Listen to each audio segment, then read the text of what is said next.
In today's video, I'm going to teach you how to import Jira data to Calendar. We'll start by opening Jira and signing in with your Atlassian account. Once you're in, go to the project that contains the issues you want to display on a calendar. This is important because the calendar view pulls data directly from the issues in that specific project, so you'll want to make sure you're in the right place before continuing.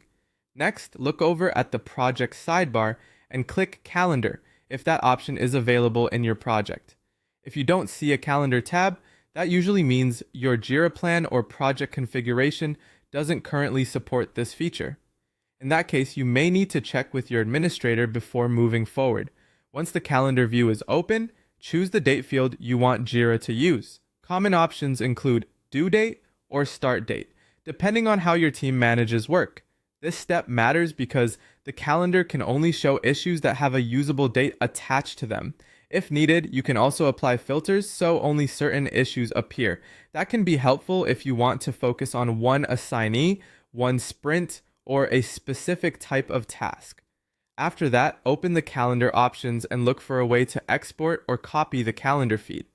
If calendar subscriptions are enabled by your Jira administrator, you should be able to copy an iCalendar or ICS subscription link.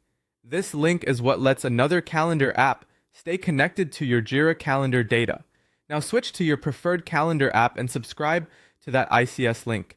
In Google Calendar, click the plus sign next to Other Calendars, choose from URL, paste the ICS link, and then click Add Calendar. In Microsoft Outlook Calendar, select Add Calendar, choose Subscribe from Web, paste the ICS link, and save it. If you're using Apple Calendar, go to File, then New Calendar Subscription, paste the ICS link, and finish the setup. Finally, refresh your calendar application and verify that the import worked correctly. You should see Jira issues appear based on the date field you selected earlier. If nothing appears right away, give it a moment and refresh again, since some calendar apps can take a little time to sync subscription-based calendars. And that's it. You've now connected Jira data to your calendar, making it much easier to track issue dates alongside the rest of your schedule.